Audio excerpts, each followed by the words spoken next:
आई भैया, हम सिंगर धनजीत धड़कन सावन के पावन महीना में एगो औरत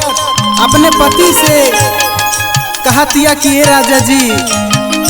रउआ कहाँ जातानी, हमरो के लिए आए चली। वाह वाह। और कैसे कहतिया, कैसे हो?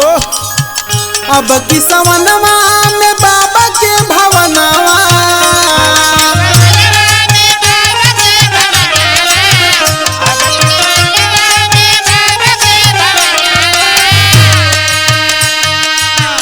अब की सवनवा में बाबा के भवनवा, आवत मन में विचार हो, लई के कंवरिया हम जाइबे संवरिया, लई के कंवरिया हम जाइबे संवरिया, बाबा के दरबार हो।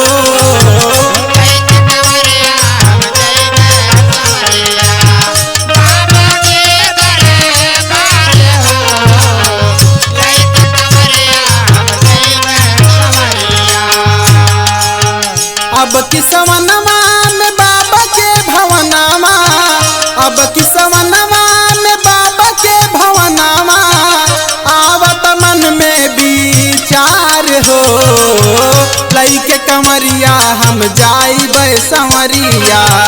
लई के कंवरिया हम जाइबे संवरिया, बाबा के दरबार हो।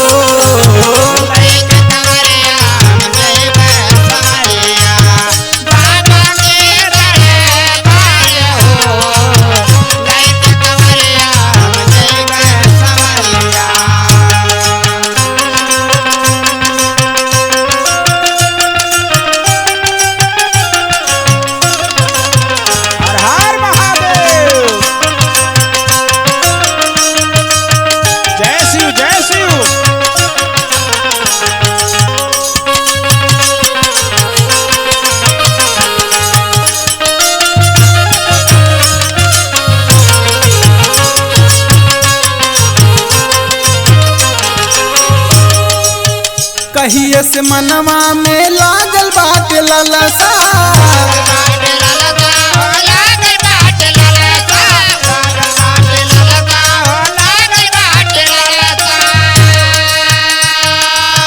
कंधवा पे टांगी के लाइब हम कलसा,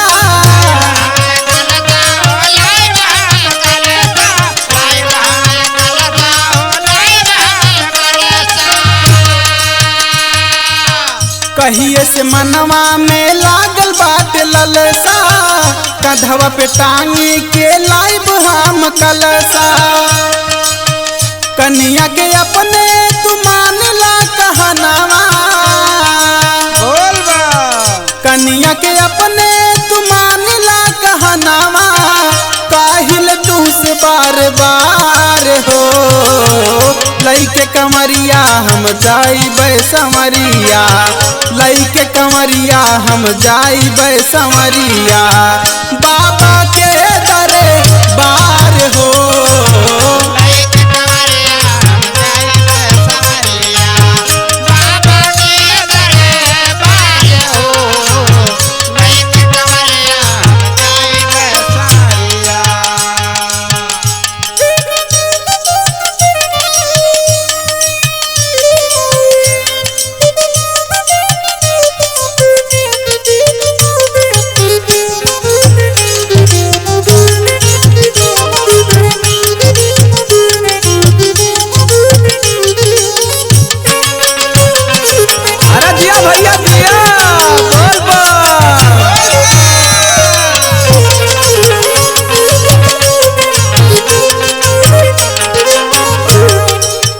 जाके बजरिया से कांवर लियाई,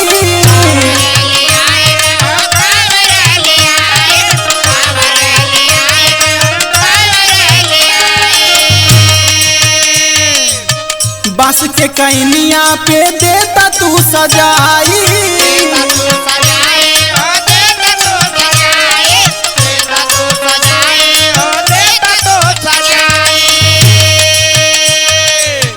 जाके बजरिया से कांवर लियाई, बांस के कैनिया पे देता तू सजाई देवघर जाई सुनाए संवरिया देवघर जाइब सुनाए संवरिया मानत बतिया हमार हो लइके कंवरिया हम जाइब संवरिया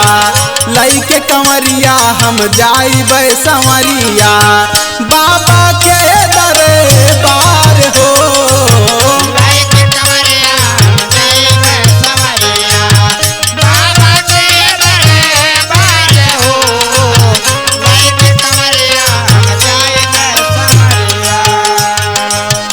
अब की सवनवा में बाबा के भवनवा